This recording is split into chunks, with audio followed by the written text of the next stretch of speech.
Hey, what's up, everybody? Pastor Chad here. Listen, I am so excited about this segment, this EYL segment right now.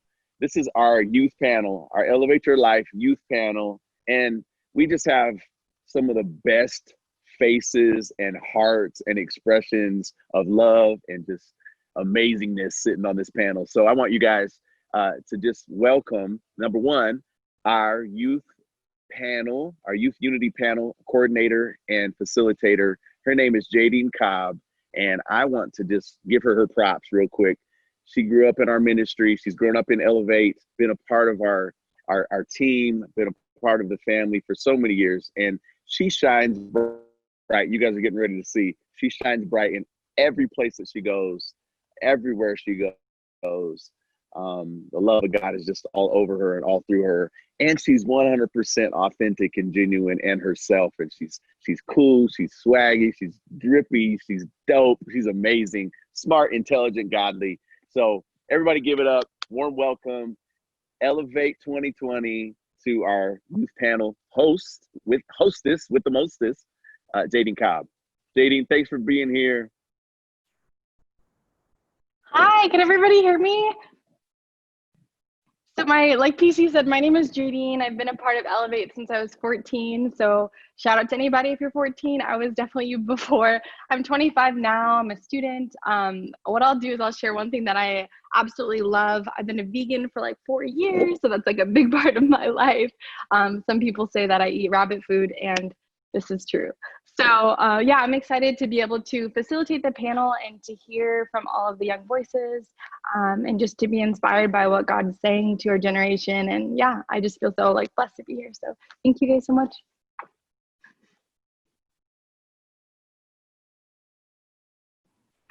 Hi, everyone. Jadine. I'm Kennedy. I'm 20 years old, and I known about Elevate and Pastor Chad and all that for years from just church stuff. And my first camp, I think, was the Blackout was my first camp, and Elevate seriously changed my life. So I'm so thankful to Elevate. And a fun fact about myself would be that fashion is like my biggest passion in life. So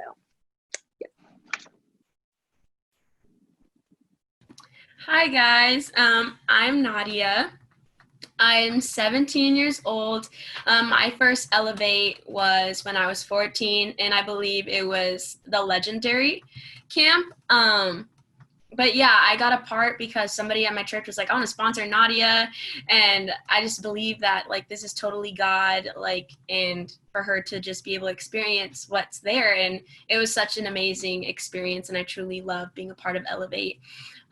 Currently, I lead worship at Church for the Nations, and I've been doing it for 5 years now. A little fun fact is I was the youngest to ever make the worship team. I was 12 and the age cut was 14. So it was amazing, like going through the processes and like having a conversation with BJ Putnam just was really inspiring for me. So yeah, I love it. Worship is definitely my passion. So. Hi, I'm Aiden. I'm 15. I'm a sophomore. My first Elevate was Legendary with my sister. I was only 12 years old, and I have to say it was amazing, and I'm really glad I went. I'm not really the social type person, but like I got to meet some amazing people there and some amazing leaders and pastors. And fun fact about me, I like graphic designing and playing football. Hey guys, my name is Jesus Lopez. I am 21 years old. I'm currently in college. I'm about to start my fourth year in this August, so this fall. I am new to Elevate. I'm a first timer. I actually had no idea about this movement at all. I just got recommended from my pastor, Pastor Jonathan Garcia. He's my youth pastor, and I go to Phoenix Faith Center. That's my church. And there I am. I guess the fun fact is that I am the musician there. I'm the MD. I play piano, and I've been doing that for, I want to say like 10 or 11 years. I might even push it to 12. Hi, my name is Preston. I'm 15. I'm a sophomore at Gilbert Christian. Um, I've never been to Elevate before, but I've heard a lot of great things. And yeah, I'm really into music and art. And yes. Thank you everybody for sharing. So shout out to you for being here. So we're just going to dive right into the questions and just get started. So yeah, thank you all for being a part of the Unity panel. I'm going to start to shoot some questions out.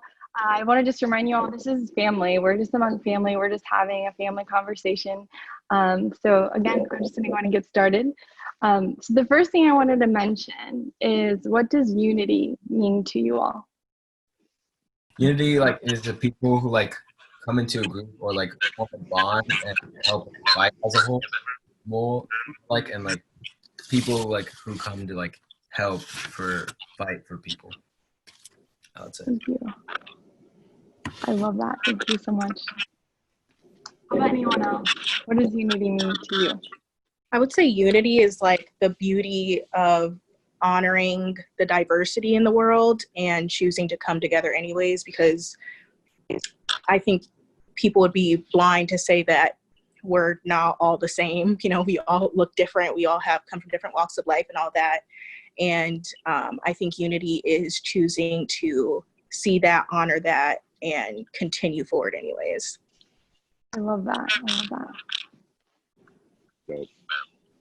I mean, I think unity is just like simply put, I think it's just to just come together as a group and just be just one, like one body all together. Thank you. I love that. So, as you all know, this camp is on unity. And I love how some of you are talking about the body, like even the body of Christ. And I want to go on and just add a few more questions to the conversation and just kind of ask you all, would you consider yourself, especially in today's society, like a minority or the majority? And if so, why?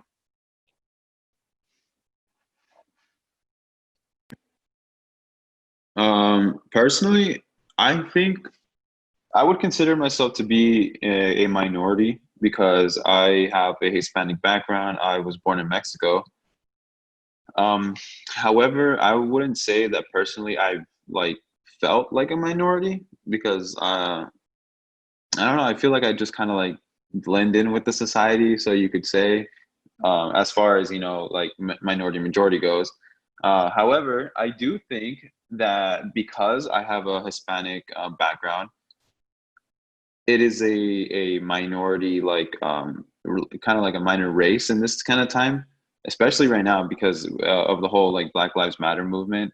I have a feeling that, you know, the Hispanic culture will also like receive that same level of like, I don't know, like stress, like social stress and stuff like that. So yeah. Thank you. Yeah, I would definitely agree with Jesus. I would say that I'm like very blessed to not have necessarily be like to have the repercussions of everything that's going on with society, to feel like I'm a minority. I know that my family on my mom's side was that extremely because they all came from Mexico. So, but thankfully, like God like has blessed them and given them the wisdom on like how to raise us to not have to go through the same thing that they went through, which has honestly been a blessing. So I think like racial wise, I would consider myself being like a part of like minority from like the Hispanic Latino side, but to have parents that have raised us to not have to go through the same thing, I would definitely say the majority side.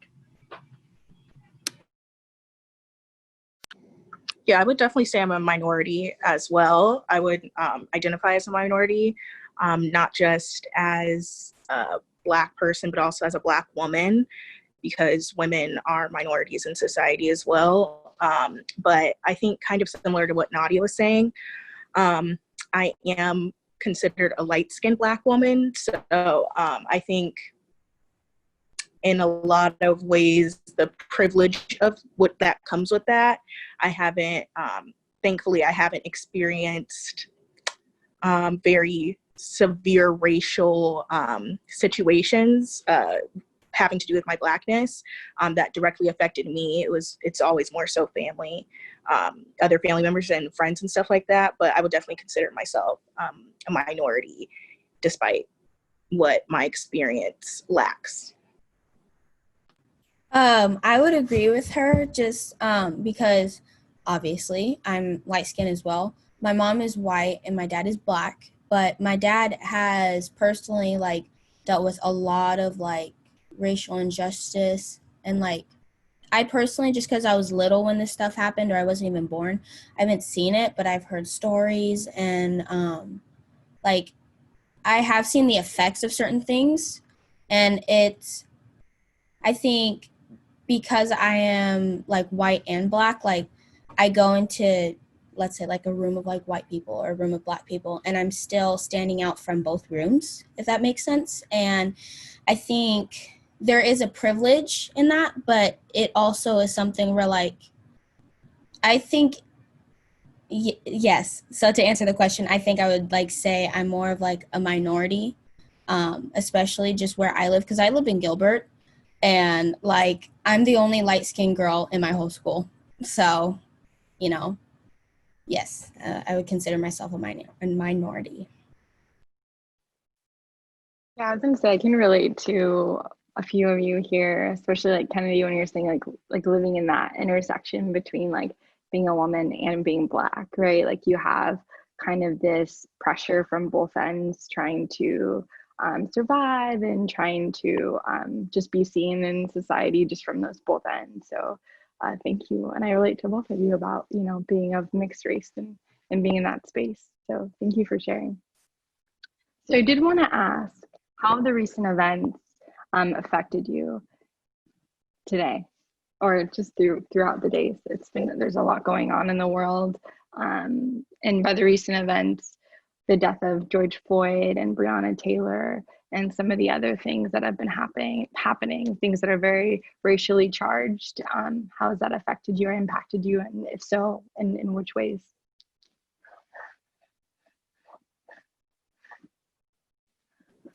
I think it's been a very sad time to be living in this world right now. And I think as a Christian, we have the Bible as our guide, and we have the Lord who's our comfort and all that. But I think for me, I'd be lying if I said, I don't question situations and I don't question God's will with stuff when things like this occur, because I look at like George Floyd, I'm like, that could be my dad, or I look at Breonna Taylor, I'm like, that could be my sister or my cousin or my mom, you know what I mean? So it definitely affects me negatively. I have a very like sensitive spirit, so I get really affected by stuff like that. So I've had to come off of social media a lot, just limit my time on social media, because it can be very just really heartbreaking, honestly, and very I think also too, as being Black, I think it can also be very triggering and make me angry in a way that it might not make others who aren't Black, because obviously I see people that I know that I'm related to that go through similar situations, and that could be them. So it's a very heartbreaking thing, and I don't think there's one right or wrong way to experience what's going on right now. It's no singular definition, but yeah, it's very, very sad, very hard, complex. Thank you.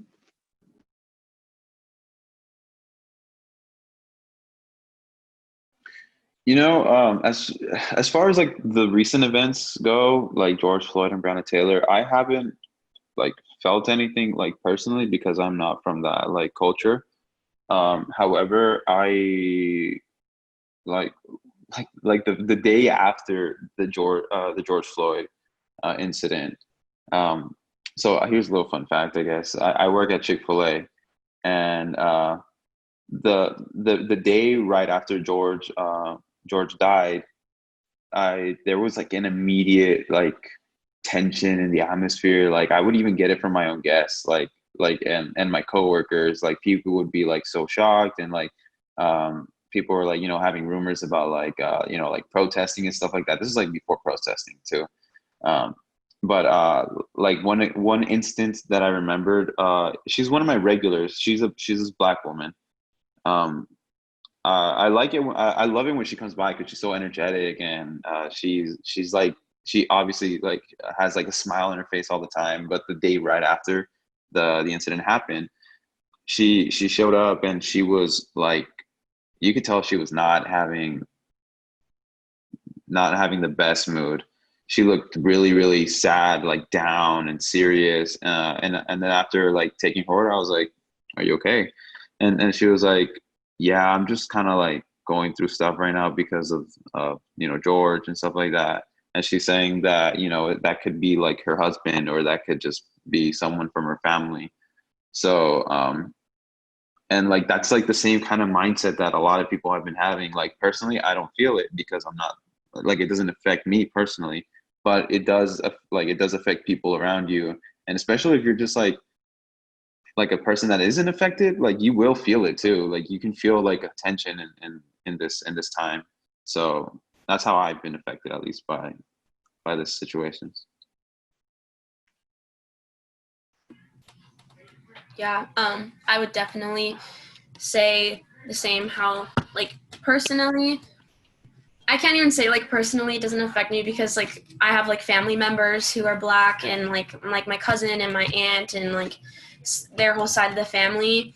And I'm the kind of person who's an extreme empath. So like when people feel things or when people are hurting, I hurt, and like I make their problem my problem, and like try to like understand how they're feeling and why they're feeling this way and put myself in their position. So like I was like extremely like heartbroken and sad, like because I heard about it the first time it happened, but I hadn't like watched the video or like of like those things that were going on about it. And then when I watched it, I just like immediately like broke down for like to just see the injustice of this situation that was taking place. And then like just having other family and friends, like especially like some of my friends and like people from my church who this has affected deeply, it also like affected me and too, because I'm like, I'm like sorry that you're hurting and I'm here for you. But yeah, coming from like a person who feels like a lot, like that's kind of what I would say that I am. Like spiritually is like I'm a feeler and I feel people's emotions. Like my mom is kind of like a hearer and a seer, like when it comes to like prophetic things, but I definitely feel what other people feel. And so coming from that perspective, it's definitely just sad. It's really heartbreaking, and it just makes me want to just like hug everybody. Like, I'm sorry that this is going on right now. Like, I just want to make you feel better from everything in the world that's happening directed towards you and like your culture and race. So, yeah. I would have to like agree with like what they were saying. Like I personally, I don't have any social media or anything. Like I don't see everything that's going on. I don't like understand the full gravity of everything that's going on. But ever since everything is like just started, like my dad like has started having conversations with my brother, because my dad is a black man and my brother is also light skinned, but he's way darker than me.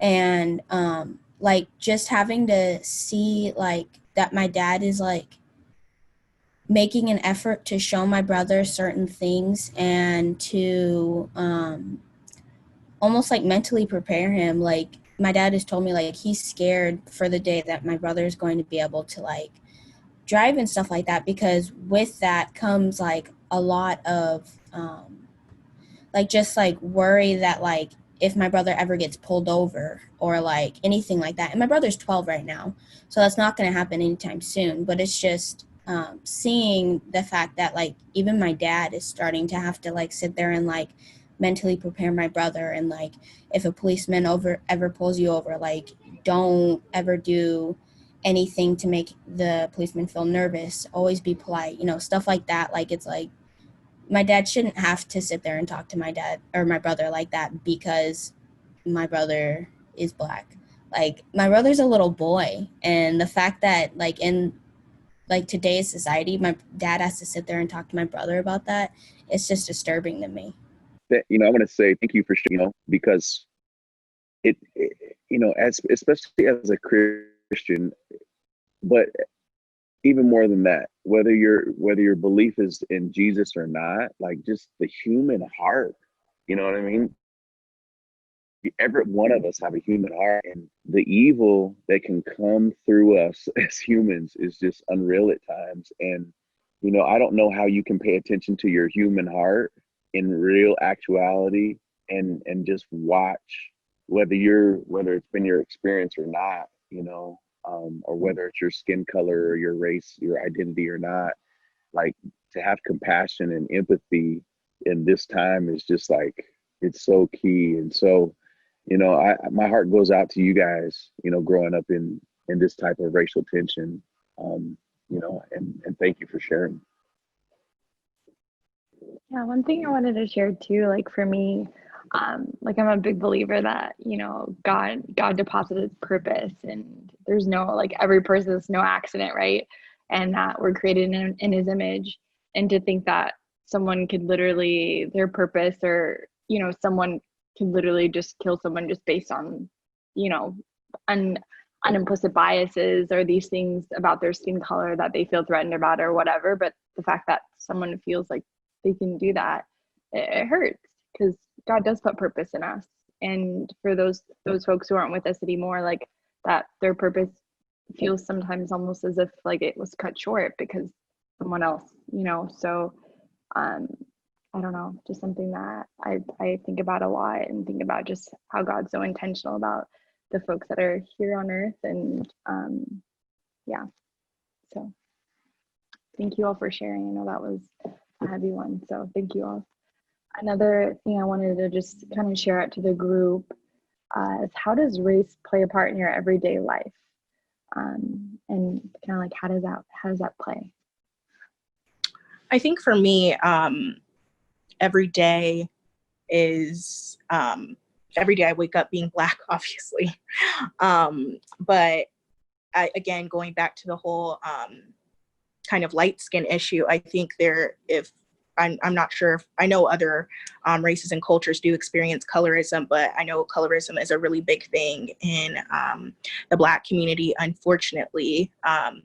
And I think every day I wake up as a minority, but I also have to remember that I am one of the privileged minorities, if you will, because I am of a lighter complexion. And every day I look at my dad, who is a beautiful dark-skinned man, and I look at my mom, who is lighter than me, and I look at my sister, and she's a perfect mix of both. And so every day I look at my family and I see race, and I look at I honestly I think every day I see the beauty in other people, and that also just so happens to include race. And I don't think that I don't know. I don't think that God would have it that we ignore that. I used to, just being completely honest, I used to be the person who's like, I don't see color, I see character, which is beautiful. And I think that is a beautiful quote. I think it's from Martin Luther King Jr. And I grew up in a very privileged neighborhood. I grew up privileged. I didn't have to struggle financially in life. So I grew up with a lot of privileges. But I would be remiss, I think, if I said that I didn't see race in other people if I don't see your color. I think, for us to say we don't see color, and something I had to learn was that I'm ignoring a part of you. and I'm disrespecting and not honoring a part of you, whether you're white, Asian, Black, Middle Eastern.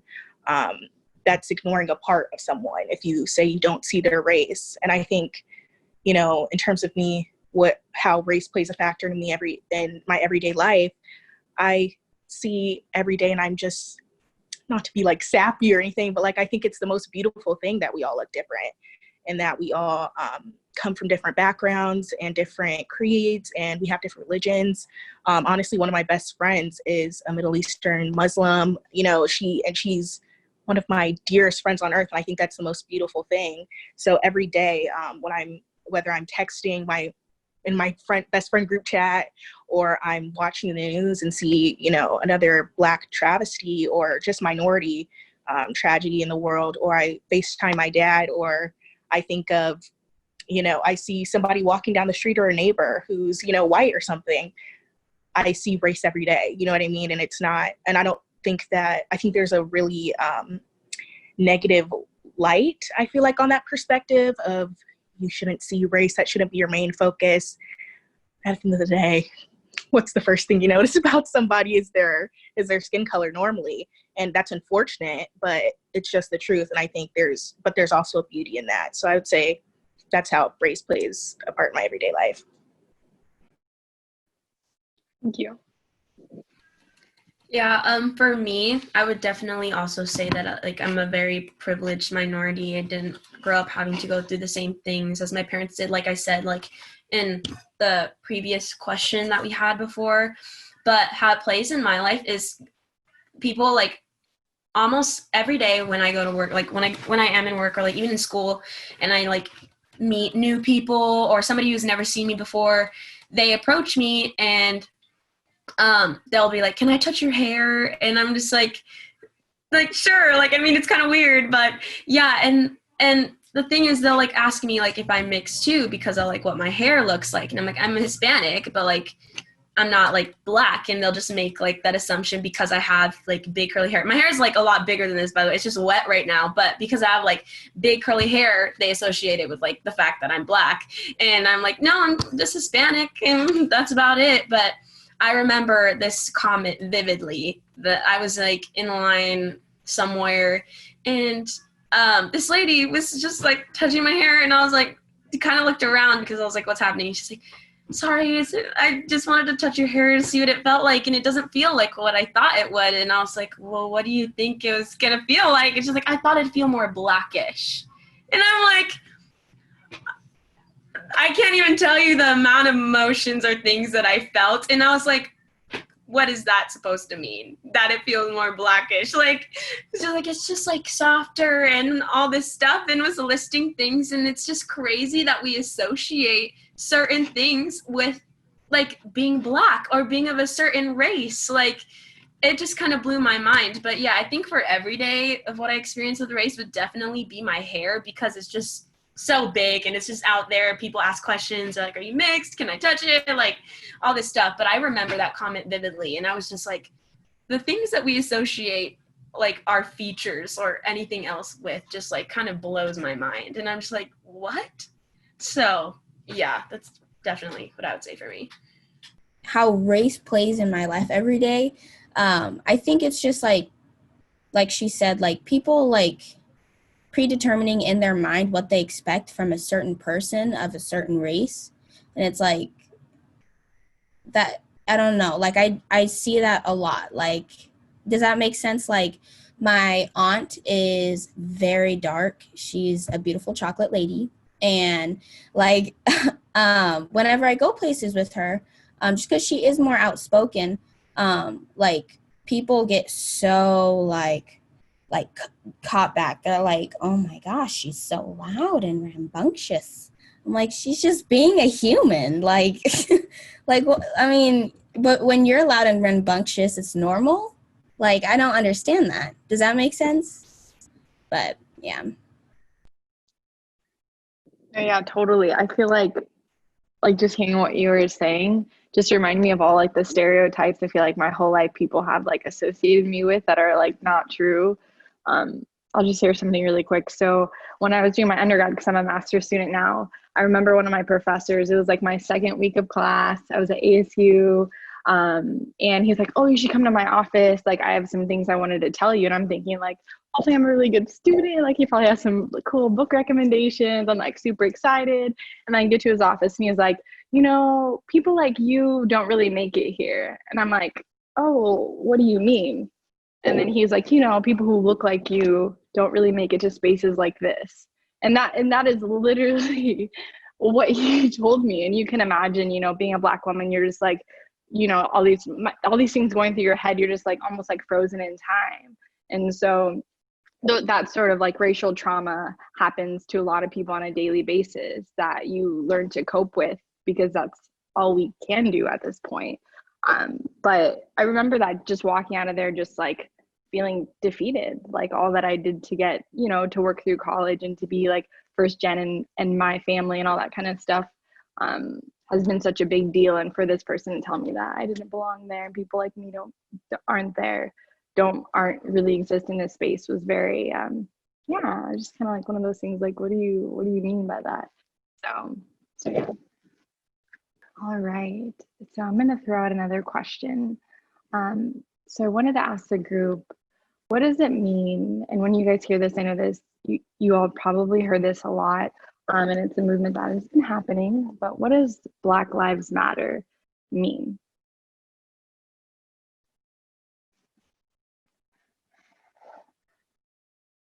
And you can take some time to think about it if you need to unpack that, but whenever you're ready. You know, for the Black Lives Matter right now, especially right now, it's like the kind of like the highlight of like the world news right now. It's what's really going on in the world. And although like there's like arguments saying like, no, all lives matter, or some people would be like, oh, what about this race or whatever. But it's just like right now the focus is Black Lives Matter because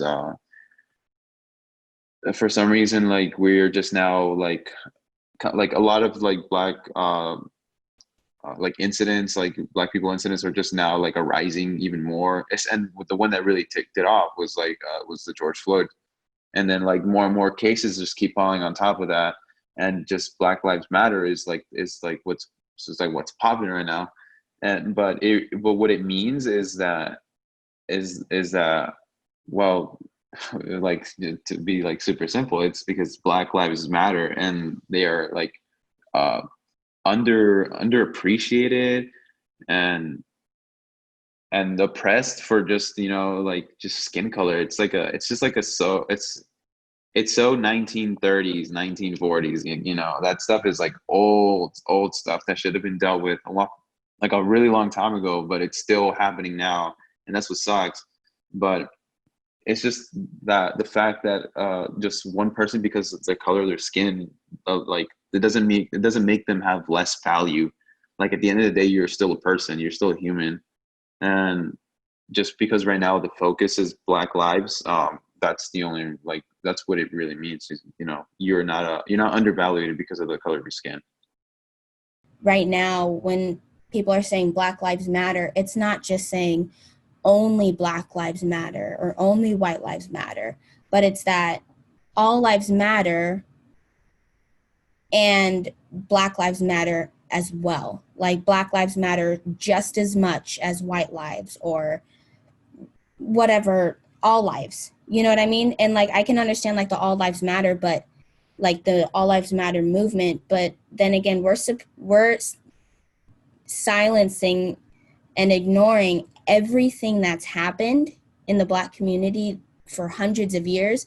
And like the whole Black Lives Matter is not to sit there and say that anyone else is less than, but to say that we're just as much as you. Does that make sense? So, yeah.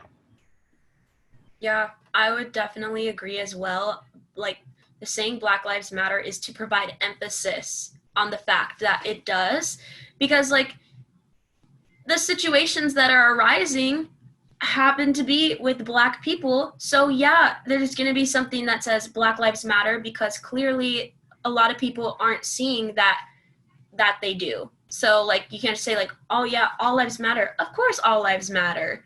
But like the lives that are being affected right now are of like African American people. So like, yeah, Black Lives Matter is just a movement and emphasis on the fact that they do matter and they are equal to every single other person and race that is out there. Yeah. Like this whole movement, like kind of like what Nadia said, like when people say all lives matter, because people they're saying we're not saying all lives matter, like only Black lives, when all lives matter. But right now in this like situation, Black lives matter, then it's all lives matter, because this Black Lives Matter movement is to show that it's equal. We're all equal. Not that Black lives is higher or white lives, like any type of race is higher. We're all equal. Nothing other than that. Everybody pretty much said the point. That it's just an emphasis. You know, I remember it kind of reminds me of, I think, to kind of sum up what everybody's saying, because I completely agree with what everybody has said about Black Lives Matter, as everybody was saying, is just an emphasis. It's not a discrediting of any other race. It's not a belittling of any other race or culture. And it's not even saying that, I read this one quote from a really good friend of mine. She was talking about Black Lives Matter and what it meant. She was like, it's not even saying we want more than you. We just want the same as you. You know, as a Black woman, like it's evident that I don't get the same opportunities as a white woman or a white man.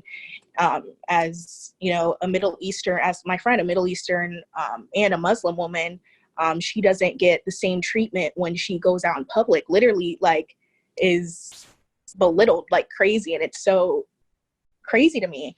So Black Lives Matter is really just a movement for equality. And it's literally nothing more, nothing less. I think it's plain as day. And I think we've explained it all too much to people, what it meant, when it's so clear. It just means Black Lives Matter. It's not saying that all lives don't matter. It's saying that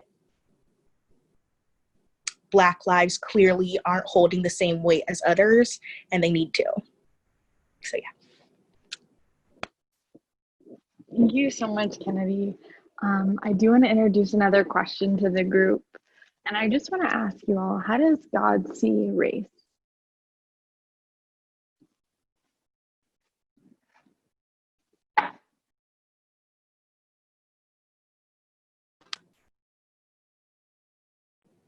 Well, I know I just spoke, but I think that God made us all. I think, you know, the Bible says that God made us all fearfully and wonderfully made.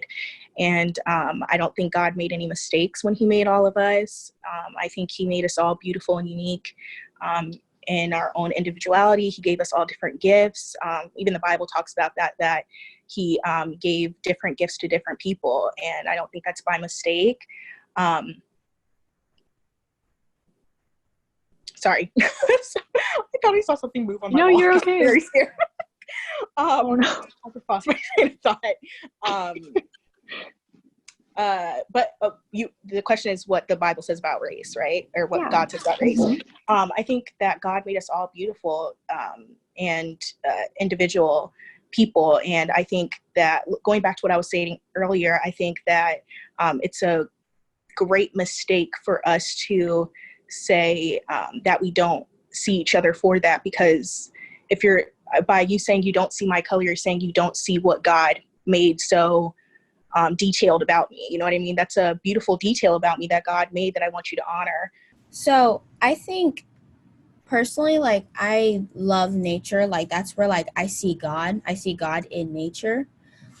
So I think, like, personally, when I look at, like, the variety in nature, when I see all the different types of flowers, all the reds, the blues, the yellows, like all the just diversity in nature, I think that just goes to show that God himself, like, he is a God of variety and diversity. Like, God says that we're all made in his image, not just one race, not just, you know, like, we're all made in God's image. And if we're all made in God's image and I look different than you or I talk different than you, then that just means that if we're both made in God's image, then he is a God of variety, and he loves and is able to create the beauty in our differences. And he didn't mean for that to bring us apart. Like that's our sinful hearts that's causing that. Like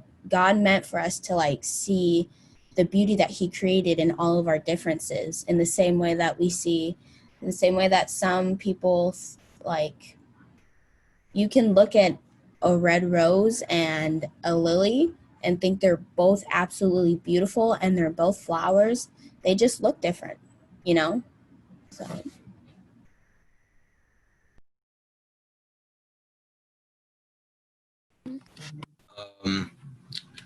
Probably I have to say that like God, he sees us like the, I guess, race as all equal, like, or like I would like to prefer to like to say he sees us as his children, and he like a parent, he loves his children, and he gives us mercy, and he's great, like gives us grace. Thank you, Nadia. Gives us grace, and we all worship one God, and he loves us all, loves all his children and all the races. You know, simply put, I don't think God sees race at all. Like, I don't think like if God were here, like walking on this earth, and he would be like see all this stuff, I don't think he would say like, oh, it's like, oh, like these people are black, or these people are white, or these people are just brown. I think God would just sees us as just his children, just his sheep, because he's our pastor. You know, that's all I think that God sees us all as just one human race. Thank you, guys. So I'm going to ask another question. I feel like you all kind of touched on this too, and it kind of mixes together with how God sees race, and you guys answered so great. So thank you. But another thing I wanted to put out there is, how do you all feel God sees like injustices and inequality?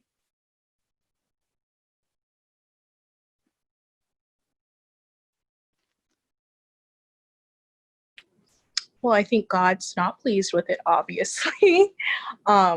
Again, like I was saying earlier, I don't think God's desires to see one of his children be killed, be murdered, be treated unfairly, be treated unkindly. I think, you know, we go back to the beginning of scripture, and God's intention was to have a perfect world, you know what I mean, where everybody felt loved, where everybody, you know, there was no pain. Like, I always talk about this with my dad, like, how would the perfect world would have been, you know what I mean, for us all to literally not know anything negative, you know what I mean? And I think that that's still God's intention, you know what I mean, for us to, like I said, to seek justice and love mercy for others and not just for ourselves, because I think that's also a big mistake. Even honestly, that I know I can make at times, in terms of not just only seeing one point of view or one perspective, you know what I mean? Even though I do identify as a minority and a double minority as that, as Black and female, I think I would be very selfish to not see other people's injustices and to only see the injustices of the Black community, or only see the injustices of women's rights and what we go through as women in society today. You know, there's so many injustices that are going on right now, even though Black Lives Matter is at the forefront, and as I feel it should be. But I think God's intention is just for us to love each other. And I think deep down, we all know what that looks like, because I look at my friends who don't have the same religious beliefs as me, and they know what love is, and they know what justice is. So I think we all know what God wants with the world and God wants with justice. I think it's just a matter of us taking that mission and going forward in it and staying steadfast in the fight for it. So I think we all know what it is. It's just a matter of, are we willing to do it? Even if that means, you know, us upsetting friends. I mean, I lost like 30 followers after my Black Lives Matter post. And I was like, okay, whatever. And I Me was thankful. Yeah, I was thankful. I was like, well, thank God you're gone, because I'm going to keep posting about it. I'm going to post about other people's injustice. So I think that that's God's heart, to amplify the voices of, I think there's a verse in the Bible actually that says, when there's a foreigner in your land, that you should treat them as one of your own. And I just think that's the simplest way to put it, that that's God's heart for justice. Thank you. That's so good. I just wanted to say that. Like, you basically said it all. That was yeah. Well said. Love it. So one thing I wanted to share with you all is just kind of looking at maybe your church communities and things like that. And I just wanted to ask, like, how can believers show up as allies? And let me know if you guys have questions about what I mean by allies, but allies to the Black community and also other communities of color. I think this goes back to the first question, like, what do we think about, what does unity mean? And because we are Christians, we are united by that belief in God. And if we have already established that God doesn't like see race, and if God just sees us as who we are, as just like his children and stuff, then I think we can all come to the same consensus that we should be fighting for the same purpose, for fighting for other children of God, and for those who are oppressed, those who are like being like basically tackled by this whole like society, or by all these like situations that are happening right now. So as far as like how can we like kind of like do something about it as a Christian, as like a Christian body, is just for sure just stay in a whole lot of prayer, and just reach out to anybody who may be a minority, or to anybody who's feeling that oppression and from society, and just honestly just even be there to listen to people's problems. That's probably like, I don't know, like probably like a simple thing that we can do as a Christian body, but it's like, whatever we can do, we should. Yeah. I love what you said. This is something PC would always say, like, you have 2 ears and 1 mouth, so you can listen. So I love that you said that, listening, just providing a space for people to just listen. And I think that, yeah, that's definitely a start, to start listening, to use those 2 ears that PC always tells us to use. I'm still trying to use them better, PC. I think one thing is that's important to know with being an ally in situations like this, is that being an ally is not, there's no monolithic answer to being an ally. There's not one right way to do it. There's not, I guess there could be a wrong way to do it, but you know what I mean?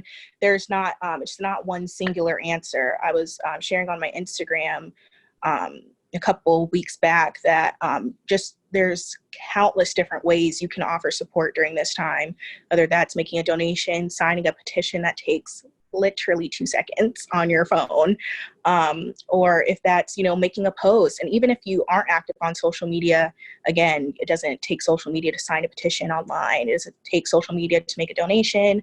And even being an ally is having conversations. And another thing I want to point out is I think being a true ally is being an ally behind closed doors when nobody's watching, when you're having a conversation with a family member and they may make a sly remark about, Black people, or about somebody's hair, or about somebody's skin color, and correcting them. And even if they are family, and you do it in a respectful way, of course, but, I think we need to also start correcting what we're saying behind closed doors. Even I know for me, we've all said things that are, a little suspect at times. But I think that's being a true ally is doing the work behind the closed doors, even when nobody's watching. I think that's like the definition of character or something like that too. Like doing the right thing when nobody's watching or being a leader. I learned that in like elementary school. I don't know. But yeah, I think that's what being an ally is. It's just being a true supporter of the movement, of whatever movement it is. Yes, I agree 100%. I love how you worded that, Kennedy, because that like not only has to go with like being like a true ally or whatever, but like with honor as well. Like my mom was having a conversation with somebody today, and they're like, what is honor to you? And you're like, honor is not only respecting and showing your love towards that person in person when you're with them, but behind closed doors and everything that's happening behind the scenes. Because yes, I can respect and love you and show it on the outside, but maybe in my heart and when I'm by myself or talking to a different group of people or a different environment, I don't show that same respect and honor. And I think that has the same thing to do with like an ally. Like if you're posting all this stuff, and you're like, yeah, Black Lives Matter, yeah, like, but then you are within a different friend group or a different like group of people and you're like, oh yeah, and then you start to agree with what they say, you're like switching and going back and forth between and contradicting yourself on what you're saying, like, and then I also think it's like a heart thing too. It's like, okay, I really need to discover then what my heart really is like saying or what I really think about the situation, so yeah. Thank you. Something I've been thinking about a lot of, especially during this time, is like how to be like a good steward. So like God has given me stewardship over certain things in my life. And something that Kennedy had mentioned earlier was just like, everybody's journey of kind of being an ally looks so different. And so for me, I just think of that, like God has given you stewardship over certain things, right? So like if you have the capacity to, which you probably do, to sign a petition, like do that. If God has given you the capacity to demonstrate, to be in the trenches is something that you'll hear a lot. Like if those are things that you're able to do, sorry, my dog is going crazy, to do that. And that's like a mandate from God, like that's something that God asked us to do, is to be good stewards of what he's given us. And I know that I have things in my life, privileges in my life, places where I am at, that God has put me on under assignment. And with that assignment comes to also move God's vision of justice and love and peace and all of those things. So thank you all for sharing. So powerful. I don't know if anyone else wants to share on that too. Like God commands us to love others as we love ourselves, and like to put yourself in a situation, just seeing that other people are hurting and imagining if you were that one hurting, like what you would want people to do for you. And like I think just making sure that you are making it known where you stand so that there's no confusion, and just doing it with love, obviously, but just leaving no doubt, like, and just making it apparent, just that you do support something. So I just wanted to read this real quick because my choir teacher texted me this, and this whole conversation just kind of reminded me of this. But he texted me, he said, "Hey, Preston, I'm sorry if this catches you off guard, but I can't sit back and not say anything. Please know that I stand with you. Regardless of what people may say, please know that Black Lives Matter. Please know that I love and support you. I can't be silent during this time. Please know that you have an ally in me. Don't ever hesitate to reach out." So I think if more people would just take the time to address issues head on instead of ignoring them and just hoping it doesn't get to them, if that makes sense, I think that that's probably the best way to handle it. So.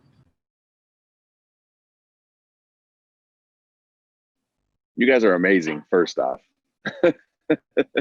This is just beautiful. I'm probably going to get choked up because you guys, your hearts are just so beautiful. I love this. I love this. We've had some amazing sessions, but this is climbing to the top quickly. Just, I think for us to always keep in mind, that racism is hidden in the human heart. Racism is an evil expression of sin that is hidden deep within the human heart. And that's, Jesus said something earlier about like, man, why wasn't this stuff like dealt with a long time ago? You know? And the thing is, like, yeah, we had, and somebody else mentioned the Civil War. Like, we had a Civil War. Nadia, I think, mentioned that. We've had a Civil War, you know, well, you know, couple hundred years ago. You know, we've had a civil rights movement, you know, with the likes of Martin Luther King and Malcolm X, and, you know, on into Al Sharpton and Jesse Jackson. And, you know, and when I was a kid, that's who I saw growing up, you know, doing this, leading the charge. And so you would hope that it would have gotten dealt with and went away, but it just was hidden so deep in the human heart that we're seeing things now that we thought maybe were never a reality, but they were always a reality. They were just hidden realities, you know? And so it's like a double-edged sword, right? Like, I'm so sorry that you guys are having to deal with this in your youth and having to see this stuff and experience all these emotions and feelings. But at the same time, I'm also rejoicing on the other side of the sword, because it's like when stuff starts coming out and getting exposed, and like, it's the same way in our life when it's an opportunity to grow, right? It's an opportunity for us to say, let's deal with this joker, and let's you know, let's really get it and deal with it this time. And so you guys are, you know, instead of looking at it as like, oh my gosh, it's so terrible, and in terms of what's going on around us, it's always been around, guys. And so for you all to have the opportunity to take this thing by the reins and say, we are going to be a generation that changes this. Like, we're going to be a generation that stands up for what is God's heart. And justice is God's heart. The Bible actually says that righteousness and justice are the foundation of his throne. So not just righteousness, you know, the church has done a phenomenal job all these years of being like, righteous, you know, live for God, do this, don't that, you know, and throwing all these rules on us all the time. You know, people have felt that way. And God's heart is, yes, be more like Jesus. But in being more like Jesus, he's not just pure and holy in the sense of righteousness, but pure and holy is also justice. Does that make sense? Because that's as much a part of him as righteousness is. I told the church this, and I think, you know, in our session with the truth, we were talking about that. And I said, it's a lopsided throne when you don't have one pillar. If you've got two pillars that are holding up his throne, it's righteousness and justice. If you remove justice, you've got a lopsided throne, and God's not on a lopsided throne. Trust me, he's on a very, very firm foundation. So, you know, just always remember, I think the biggest thing for everybody watching, from my heart to yours, is it's a personal thing. And we have to make sure that we allow God to do the heart of us first, so that we don't hide any kind of racism or racial injustice and inequality as being okay on any level, and making sure that it starts with us, and then it'll start coming out of us. And we also join in the fight in any way we can to uplift, you know, all humans. But right now, like everybody's been saying, our fight in America right now is Black Lives Matter. Not a political statement. It's not an organization that's not supportive of an organization, which a lot of people are like, I don't support the organization. Well, it doesn't matter if you support the organization. We're talking about lives here, and we support lives. And as a Christian, especially, you can't tell me you love God and you don't love people. So I'm super proud of you. Thanks, Casey. I only have one more question, y'all, and then we're almost done. And this one is a good one. I'm just really, just from what you all have shared, I'm going to be super encouraged by this one, I know. And so this last question is going to be, how have you stayed grounded in your faith as a believer during this time?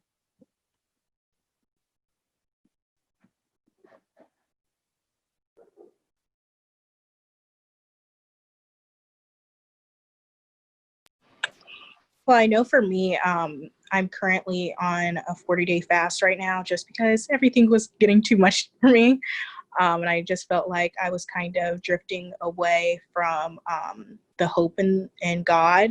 And I wanted to kind of get back and find solace and peace in God again.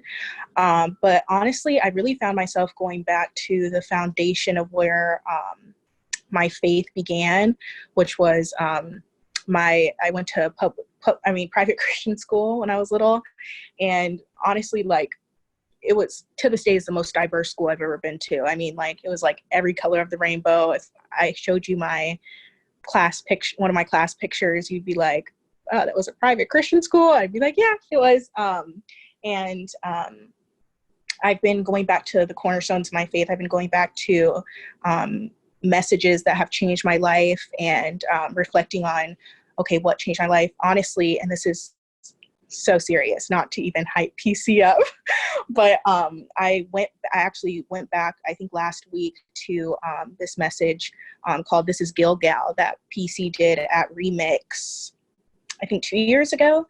And it was about, doing some circumcision on your heart and where your heart is, and kind of reevaluating yourself, and I think during this time, even as a Black person and being in the Black community, I feel like I can still even do some heart work, even though, this is an issue that's affecting me. I still can be wrong, and I still, might go off on somebody because I'm a little irritated that day and tired of, defending it. And I know at the end of the day that, I can always do better. So I've been doing that, I've had to get away from secular music, just because, when you listen to certain songs, they can trigger up emotions. And I think PC talks about this a lot too, paying attention to your ear gates, your eye gates, and just what are you ingesting into your spirit? You know what I mean? Again, I'm a very sensitive person, so I can listen to, I won't throw out a song out there, but I can listen to a certain song and get riled up, and I'm like, oh yeah, I'm for the cause. And then, everything just goes kind of left, even though, even though I have good intentions, it can still come across wrong. So I've really just been going back to the foundations of my faith, thinking about what helped me believe as a child. There's this one song, just to cut my answer, there was this one song that I used to love when I was little called Lord, I Believe in You by Crystal Lewis. And it's literally just saying why she believes in God. And I used to sing that at the top of my lungs when I was little, in the car. And I found myself really listening to that song lately. And she says, one of my favorite parts in the songs, she says, let the whole world say what they may, but nobody can take this joy away because I believe. And I think that's kind of where my heart is right now. You know what I mean? The world may be rocky and a lot may be going on, and it is very disheartening, and I can't stay blind to that, but I can also not let that penetrate me to where I don't see the hope that God has given us, and the fact that he, like PC said, that he's a God of justice, mercy, righteousness. Those aren't monolithic characteristics about him. Those aren't singular experiences of him. They are all encompassing of him, and just finding solace in that. So yeah. Yeah, for me, I know to always kind of put my mind and my heart back in the right place is just soaking myself in worship music constantly, because I went through a period of time where whenever I was super sad or angry or upset, I would just want to listen to sad music and just be like, you know what, this is my vibe right now, so I'm just gonna listen to sad music and make myself even sadder because why not? But lately too, because or whenever I just feel lost or confused, I just start to soak myself in worship music. And I've been doing that the last few days on my way to work, because lately I've just been feeling kind of lost and just I'm I don't know what's next in this next step of my life, and with college and church and worship and my future. And I'm just what am I gonna do with myself? I'm God, I don't know. I trust you, but I still don't know. And it's hard to put that trust without knowing the direction of exactly where you're going, So since I've been feeling that, like on my way to work, or just like even just when I'm at home, I'll blast it on my speaker and just be like, okay, I need this too, because it's more fulfilling than like anything else I can even think of, for at least for me. Because like I just love worshiping in general. So worship music just kind of like refocuses myself on like the promises of God that he has for me, and like what he's called me to when I feel like I'm lost or feel like I don't have the right direction of where I'm going to go in the next step of my life. But also, like, to kind of end my part, I would definitely say also people have helped me stay grounded in my faith. Like, I even had a conversation today with the worship director at my church, and he really just poured into me and like encouraged me. And sometimes we need that. Like, it's okay to ask for help. It's okay to call out and be like, I'm feeling very broken right now, or I'm feeling lost and I just don't know what to do. And like, can you pray for me? Or like, you know, and he just spoke life into me and encouraged me and prayed for me and like gave me some great godly advice. And it was great. And it helped me go back and realign my mindset and my heart and what I know like God's promises are for me. So yeah.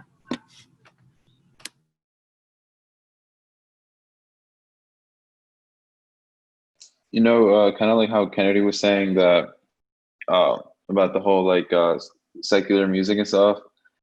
For sure, like I mean, I like secular songs, like you know, secular music, but I don't do it for I don't like listen to it for like lyrics and stuff. I listen to it because like I'm a musician and I like hearing nice music, you know. But I have definitely like in this time, I have definitely like kind of like stopped a lot of that. Like I'm doing the same thing as Nadi's doing, you know, just filling myself up with just worship music, praise, and that's how I've stayed, you know, like together during this time. Even just like you know, staying in prayer for whatever situation is arising right now. Um, that's how I've just been keeping it together, and as far as my faith goes.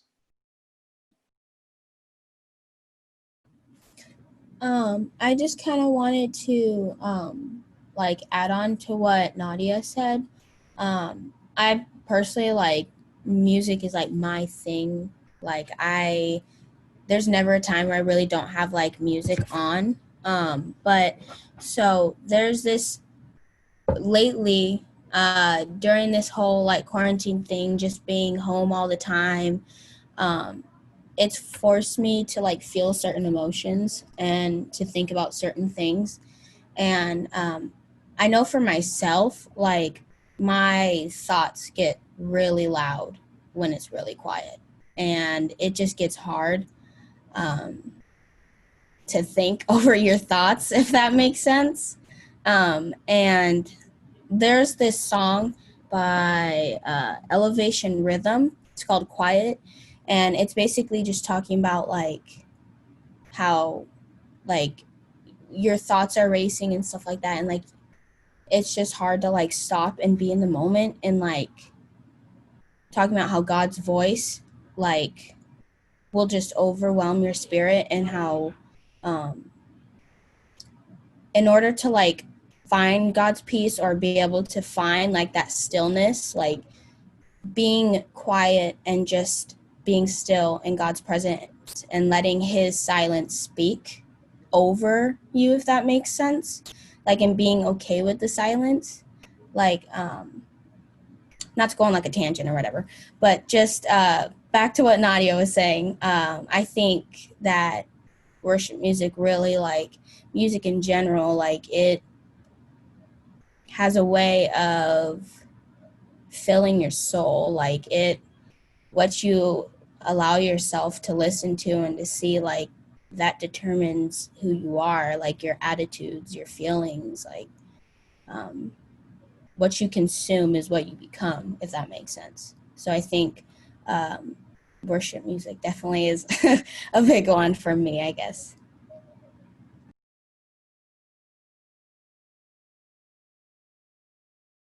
That was so good. I had to just say that. That's all I wanted to say. I was like, oh shoot, that was good. Preach, yes. Yeah, I think it is. Sorry, my dog's kind of barking. I'm trying to get him to be quiet. But I was going to say it is so good because especially around this time, I feel like a lot of us are lost for words, you know? But I feel like a lot of times when I'm playing like worship music, like I did a fast to Kennedy. I'm like, I need to get off social media. I need to do a fast. I got to get my mind right because like there's so many emotions that I feel like we're almost like out of control. And so like putting on worship music, and for me, I'm like a writer, so I love to write. So my version, I feel like now of prayer is like journaling. I'm always like, dear God, you know, I'm talking to God through writing, and I'm reflecting on, you know, where my heart position was, or like trying to figure out like scripture and the word, like ways to kind of help me feel more comforted and help me feel more like humanized and like help me feel seen, you know, because I think when so much is going on, sometimes, especially around now, sometimes you're like, God, do you see me? You know, but he does. And I'm reminded of that every day. So that's all the questions I have for you all. Thank you so much for being super vulnerable. I just want to give you guys a round of applause. You guys did so good. And I was really encouraged by everything. So thank you. So it's all UPC. Thank you. I agree. Oh, wow. No, you guys were amazing. I learned a lot tonight. You know, just I was reminded of a lot, and you guys really, really touched my heart. So I know that it's going to transcend all the airwaves, all the country borders, all the oceans. Everybody in the world is going to be blessed by what you all shared tonight. So I love you guys. I'm proud of you, and you're amazing. So thank you. God bless you guys. Keep it going.